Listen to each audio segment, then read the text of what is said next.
समझता है। और ये पीछे मेरे छोटे भाई खड़े हैं, जिनके बच्चे पीछे खड़े हैं, एक पंक्ति इनके लिए पढ़ रहा हूं, इनकी तालियां और आपकी दाद। ये पुकारे आंख में कर तो फूको मुंह समझता है, अंधेरा किसको कहते हैं, ये बस जुगनू समझता है। हमें तो चांद तारों में भी तेरा रूप दिखता है,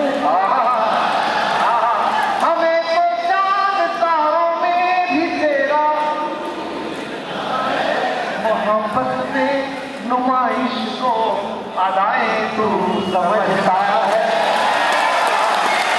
फिर गाओ, यही कमाया है हमने और कुछ नहीं कमाया। फिर गाना एक से तू खामोश ना हो, ये मोहब्बत ये एहसासों की कहानी, कभी कभी रात का था,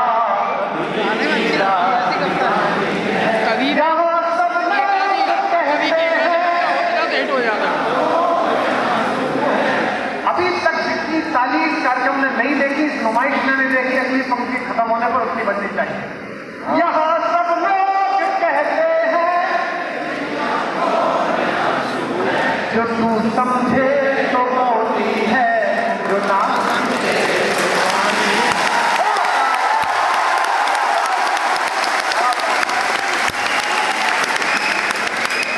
अच्छा देखो, 35 साल हो गए मुझे, 35 साल। 2 सितंबर 1988 को मैंने पहला कवि सम्मेलन पढ़ा, और जो कवि सम्मेलन पढ़ा चतुर्वेदी जी बोल रहे थे तो मेरे सामने जिंदगी के 35 साल घूमे। उसमें बालकवि बैरागी थे, गोपालदास नीरज थे, अशोक चक्रधर थे, गोविंद व्यास थे, प्रेम जी प्रेम थे, जगदीश सोलंकी थे, और माया गोविंद थी। अटलिया में चढ़ गया ऊपर लोटन कबूतर वाली, बड़ा अद्भुत। वहां से चल के मैं इस तक पहुंचता हूँ, एक बिल्कुल नए लड़के तक। और ये तो फिर भी 5-6 साल हो गए, अभी बिल्कुल नए लोग आए। एक दृष्टि में परिवर्तन हुआ, बिल्कुल शांत हो गया। पहले जब मैं ट्रेन ही सीखता था और ट्रेन से चलता था, इटावा आता था, मैनपुरी आता था, कंटौसी बाजार, लाली अवस्थी कराते थे प्रोग्राम, अपूम, इन सारे इलाकों में हाजिरी बजाई है मैंने। एक दिन में नहीं हुआ ये, खुद से चल के नहीं, ये सर में सुखन आया है, बाप दादे है बुजुर्ग के तूफान आया है। तो जब मैं ट्रेन में चलता था जनरल में, लोगों को लगता है हमारे कवि सम्मेलन की कमियों को कि फेसबुक पे पोस्टर चिपका दो, ऐसा लिख लो तो इससे कुमार विश्वास बन जाओगे, गोपालदास नीरज बन जाओगे। इससे नहीं, अपने हिस्से की आग तो झेलनी पड़ेगी, अपने हिस्से का रोना तो झेलना पड़ेगा। मुझे तो ये भी पता नहीं कि जिसने मुझे शायर बनाया वो गई किस शहर, मुझे भी नहीं पता। कुछ दोस्त बताते हैं कि बुलंदशहर रहती है, कोई कहता है मेरठ रहती है, और जिस शहर में वो रहती है उस शहर से गुजरता हुआ मैं यही कहता हूँ कि आज से टूटेगी तेरे घर की सारी खिड़कियाँ, आज फिर देखा गया दीवाना तेरे शहर। ये जो जवान बच्चे हैं अभी, जो बिल्कुल मेरे प्यारे प्यारे बेटे बेटी जैसे बैठे हैं, लड़कियाँ बैठी हैं, पहले जब मैं ट्रेन में जाता था तो मैं किसी जवान खूबसूरत शादीशुदा जोड़े को देख के सोचता था कि मैं अपनी महबूबा के साथ जाऊंगा शादी के बाद तो कैसा लगेगा। परिस्थिति से दृष्टि में परिवर्तन आया। मेरी बेटी खुद एंटरप्रेन्योर है, अपनी कंपनी चलाती है, विदेश से पढ़ के आई है, 24 साल की है। आजकल मैं किसी सुदर्शन युवक और युवती को साथ देखता हूँ तो मेरे मन में जाता है कि मेरी बेटी शादी करके जब मेरे दामाद के साथ जाएगी तो कैसी लगेगी। ये दृष्टि में परिवर्तन। लेकिन प्रेम एक ऐसी चीज है बहन जी, हमारी विधायक बैठी है, कि प्रेम आपको अंतिम सांस तक करवाता है। भारत भूषण जी का एक गीत है, देखो मैं रंग में आ रहा हूँ, मुझे डिस्टर्ब मत करना, बोलना मत, पत्रकारों से पीछे तो बोल लो हुए। भारत जी का एक गीत है, भारत भूषण जी का, कुछ आंसू बन गिर जाएंगे, कुछ दर्द चिता तक जाएंगे, कुछ आंसू बन गिर जाएंगे, कुछ दर्द चिता तक जाएंगे, उनमें ही कोई दर्द तुम्हारा भी होगा। मैंने पिछले दिनों कुछ मुक्तक लिखी और मैंने एक महफिल में कुछ सुना दी है। वो वीडियो इंटरनेट पर वायरल हो गया। तो मेरी बेटी ने मुझसे बड़ा अजीब सा सवाल पूछा। उसने कहा कि आपने तो लव मैरिज की है। मैंने फिर विवाह किया। तो ये जो आप जिसके लिए लिखते हो उसको एक बार सुना क्यों नहीं देते हो? तो मैंने एक गजल कही। मुमताज बेटी ये मोहब्बत की शायरा है और इसने भी जिंदगी में खूब मोहब्बत की है, मुझे पता है। नहीं, दिल की बहुत अच्छी लड़की है, बहुत प्यारी लड़की है और मंचों पर रहती लड़कियां समझ रहती है, मेरे परिवार जैसी है, देख रहे हैं।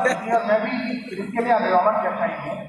मैंने एक गजल कही कि मुमताज जब तुम्हें टूटे रब तुम्हें टूटे। उसने एक शेर सुन लीजिए, शेर की बात बताएगी कि मैं सुनाऊंगा आपकी मुमता के नहीं। मैंने एक शेर कहा, उसने मुझे शायर बनाया उस बेपरवाह के लिए। मुझे पता नहीं वो शायद अपनी लाइफ देख रही हो कि सुना है, सुनो इटावा वालों, सुना है एक बेटा है तुम्हारा। मनाओ, सुना है एक बेटा है तुम्हारा। अगले मिसरे पे तुम भी टूट जाओ तो तालियों का सहलगा मचा देना। ये सुना है एक बेटा है तुम्हारा, दुआ है वो भी इश्क में टूटे। सुना है एक बेटा है तुम्हारा, दुआ है वो भी इश्क में टूटे। एक मुक्तक की सीरीज सुनाता हूँ और रोज आप इसमें सुना देता हूँ, कहीं जान के लोग मिलने की कमी तो पहुंचे की बात। इसमें एक लफ्ज़ है तुम्हारे बिना, इसे मेरे साथ जरूर सुनाइएगा। बड़ी तारीफ हमारे संस्कृति मंत्री जी ने की, हमारी बहन जी ने की। मैं प्रशंसा के योग्य तो नहीं हूँ, लेकिन पूरी लोकप्रियता में भी यश मिला कर सुना रहा हूँ। इसे गाइए मेरे साथ, गुनगुनाइए हर पंक्ति को, तो आपको जिंदगी भर याद रहेगा। 12-13 साल बाद जब आऊँगा तब तक के लिए कमलेश पता नहीं कब जोड़ पाएंगे रेला, आपको पता रहेगा कि जिंदगी से लड़ा तुम्हारे बिना। कुछ बच्चों ने सुनी है, कुछ नहीं सुनी है, तुम्हारे बिना को पकड़ कि जिंदगी से लड़ा तुम्हारे बिना। पीछे वालों मेरी जान तो साथ आओ मेरे। हर हर महादेव। लड़ा तुम्हारे बिना, जब तक तुम सब तुम्हारे बिना नहीं बोलोगे मैं लड़ता ही रहूंगा। कि जिंदगी लड़ा तुम्हारे बिना। रैली में आए तुम्हारे बिना, ध्यान से हो। कब से जा रहा है साइकिल वालों के यहाँ? तुम्हारे बिना आराम से भाजपा ही करे बोल नहीं चिल्ला।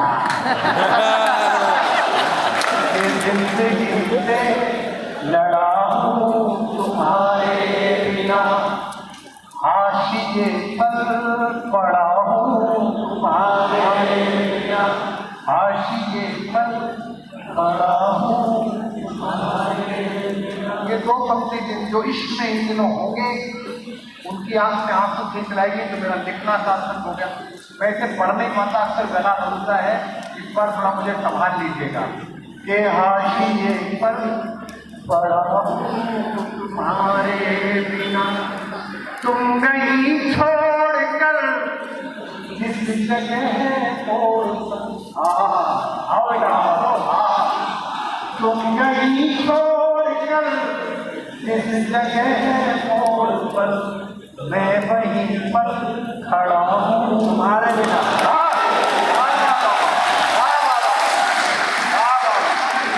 तालियां थोड़ी कम आई लेकिन कोई बात नहीं, मैं वहीं पर खड़ा हूँ तुम्हारे। अगली मुक्तक सुनिए और हर मिसरे पर आपकी वहाँ आएगी तो मुझे अच्छा लगेगा।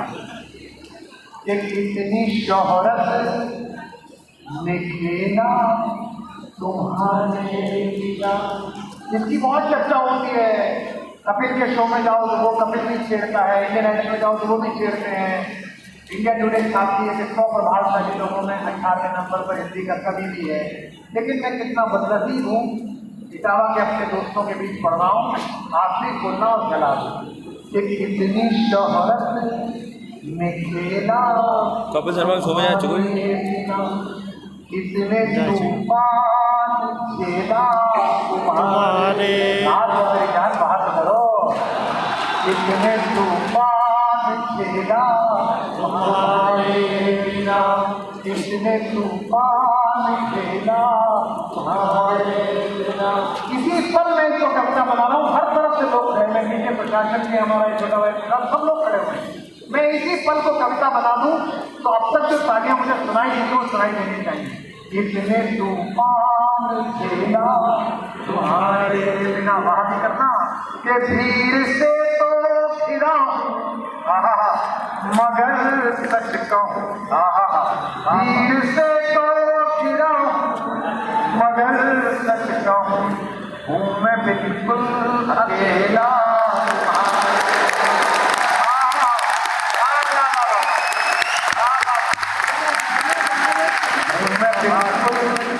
अकेला तुम्हारे बिना। गीत अब जरा सुनने लायक हो गया, ऐसे ही सुनने ना बस। कि गीत में भी लिखा हूँ। गर्मियों की छुट्टी में उसका भाई आया बड़ा वाला, वो कहीं प्रोफेसर था। उसे अंदाजा था कि ये वाला कबूतर आजकल हमारी डाल पे बैठता है। तो उसने मुझसे पूछा कि क्या करते हो? मैंने कहा एमए कर रहे हैं, यूनिवर्सिटी टॉप कर रहे हैं। उसने कहा अच्छा ये भी पहले से ही पता है। मैंने कहा बीए में करी थी, एमए में भी करेंगे। उसने कहा सुना कविता लिखते हो? मैंने कहा हाँ जी। मुझे सुनाओ। पूरा घर बैठा हमने 17 गीत सुनाए। जीने से नीचे उतरे तो वो मयूर जब आता था ना, मयूर जब उसे भर के ऊपर लाती हुई मिली। मैंने उनसे बड़े अहंकार में पूछा कैसे लगे हमारे गीत? हाँ, उसने उसी स्वाभिमान से कहा ये सब तो मेरे हैं, अपना कुछ लिखा होगा। के हर गजल में दिखा हूँ। कहाँ ले जाओगे इस मुंह को? के हर गजल में दिखा हूँ तुम्हारे बिना, गीत में भी लिखा हूँ तुम्हारे बिना, गीत में भी लिखा हूँ। बड़ा झगड़ा हुआ, कमलेश शर्मा अड़ गया। भाई साहब 25 लाख तो नहीं हो पाएंगे, इतने हो पाएंगे। ये कप्तान साहब ने जोर लगाया ना, बड़ी चर्चा है मेरे बारे में, पैसा बहुत लेता है। कितना गरीब आदमी हूँ मैं, सुना रहा हूँ आपको।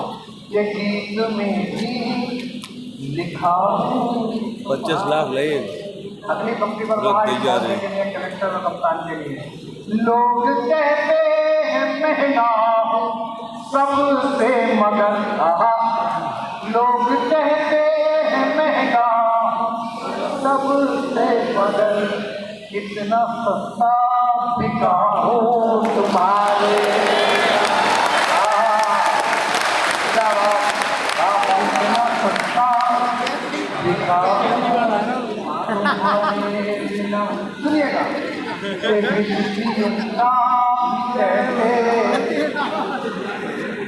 मैं जिस कस्बे में पैदा हुआ हूँ, जहाँ मैं रहता था बिलखवा, वहाँ कोई बैंक्वेट नहीं था। हमारे यहाँ शादियाँ गली में होती थी, वहीं सब मोहल्ले के लड़के काम करते थे। कोई पत्थर ला रहा है, कोई सोने ला रहा है। जो लड़का साइंस पढ़ता था उसे कॉफी मशीन के पास खड़ा कर देते। हाँ, हम वहीं खड़े रहते। वहीं अक्सर लड़के सुबह के समय किसी की डोली और अपना एक आरती एक साथ उठते हुए देखते थे। मैं उसे एक चीज बना रहा हूँ, बना रहा हूँ। तुम्हारे बिना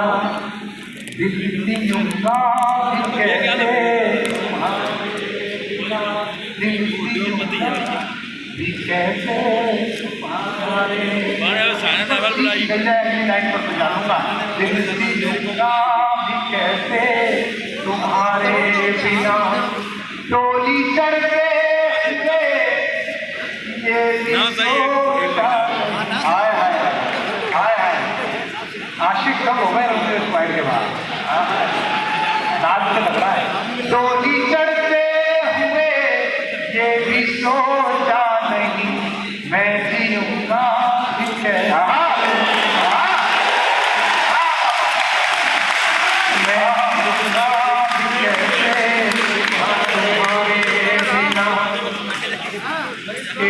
मैं जीऊंगा तुम्हारे ये गम अकेले ही पाला तुम्हारे।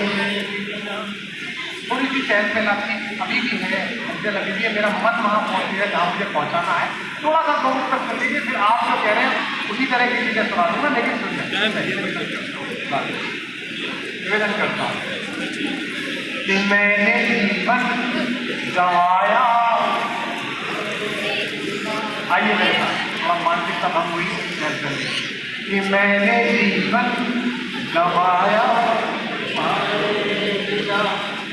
इस एक पुस्तक को लिखने के बाद इतनी उम्र में मैं लगभग 1.5 घंटे हिचकियों में रहा हूँ।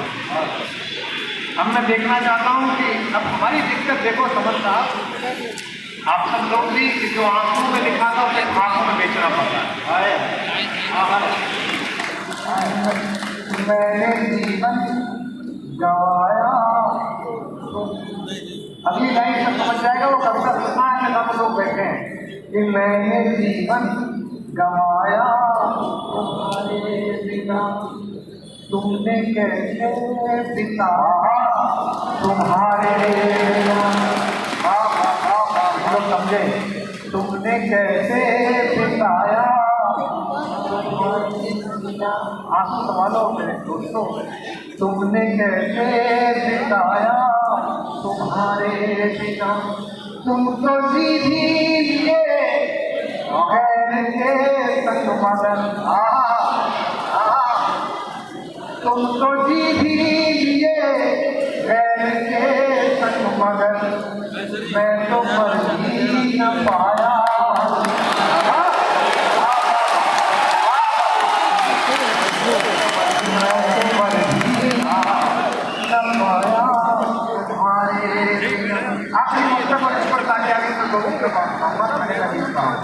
ये गम अकेले पाला, और क्या है गम अकेले पाला। ये मैं हूँ, मुझे जानते हैं अगली लाइन मेरा परिचय। ये गम अकेले पाला तुम्हारे बिना, दिल पे डाला है ताला तुम्हारे बिना। थोड़ी कमा रही है, दिल पे डाला है ताला। इसमें चेहरा आ रहा है वो पहचान गए तो दो मुक्त कुछ में सुनाऊंगा, जिनसे लोग पहचान बी ब्राग वाले में आप लोग संगे रहियो, एक लीड और मैं इधर हो ही कर रहे हैं। एक लड़की जो तुमसे मिली तक नहीं,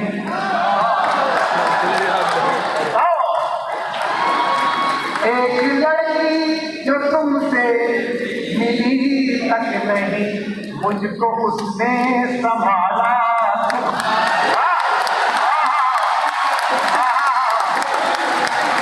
मुझको उसने संभाला, जिसने मुझे संभाला वो मेरी दो बेटियों की माँ है। तो अगर आप कहें तो मैं उसके लिए सुना। ये बड़ी खराब बात है कि राधा के लिए ज़्यादा तालियां बज रही थी, रुक्मणी के लिए थोड़ी कम बज रही है। अच्छी बात है।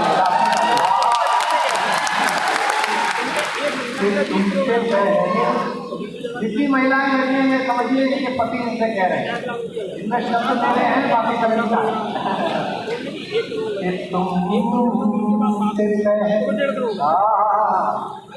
तुमसे पहले तो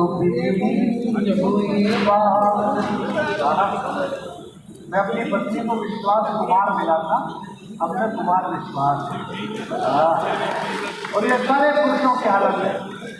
पूछ लो इनके पास सकती क्या है आपके बारे में शादी हुए, हम 2 बार जीत गए। जिस तरह का लग रहा है 3 बार ना आगरा से सफर है क्या है। ये तुमसे पहले ये तुमसे पहले तो जितने भी पतिनुमा लोग हैं वो जरूर जानते हैं, पत्नियां नोटिस कर रही हैं। ये तुमसे पहले तो बिगड़ी हुई बात, तेरे आने से खुशियों की बरसात थी। रात कमा रही है, तेरे आने से खुशियों की बरसात थी। जब मैंने शादी की तो हम लोगों ने एक बजाज का चेतक खरीदा था, और आज हम चलते हैं तो जैसा बता रहे थे वो कि भाई समर साहब के 10 गाड़ी सरकार गैर सरकार हमारे ऑफिस की चलती है। इस सफर को मैं 2 पंक्ति में बांध रहा हूँ, और जो महिला सो गई होगी ये सोच के पति इटावा गया है, उसको जरा जगाना फिर कि तेरे आने से खुशियों की बरसात की रात याद करो यार। अब तो मैं अब तो मैं कारवां हूँ मगर तेरे संग। तैयार है ना? अब तो मैं कारवां मगर तेरे संग, कोई भी जब नहीं था तो तू साथ, कोई भी जब नहीं था तो तू साथ। आप एक गीत सुनाऊंगा कि खुद में खुद भी न ढल पाए तेरे। मेरी पत्नी को कार चलाना नहीं होता। एक जमाने में हमने मारुति एलिफेंट कार खरीदी थी 2,60,000 की आती थी वो, और मैनुअल उसमें स्टीयरिंग होता था, उतर के मोड़नी पड़ती थी। लेकिन जो मजा उस गाड़ी को चलाने आया वो मर्सिडीज में बैठ के नहीं। पहली नौकरी, पहला प्यार, पहली कार, पहला चुम्बन, सबको याद रहता है, सबको याद है। तो मैंने उसे गाड़ी चलानी सिखाई। हिंदुस्तानी पति बड़ा टीचर होता है, घरवाली को खुद ही गाड़ी सिखाता है। ये भी नहीं कि एक ट्यूटर लगा दे, एक तो सोचता है कि 2-3 हज़ार बचेंगे और दूसरा ये पता नहीं किधर निकल गए। मैंने उसने का गलत सवाल दिया तो कोई कर दिया, मैं चिल्ला पड़ा कि तो उसने मेरे ऊपर 40 फेंक के मारी। वो जिन्हें आज का दिन है वो गाड़ी नहीं चलाते। देखो भाभियाँ बैठे सुनेंगे आनंद आएगा।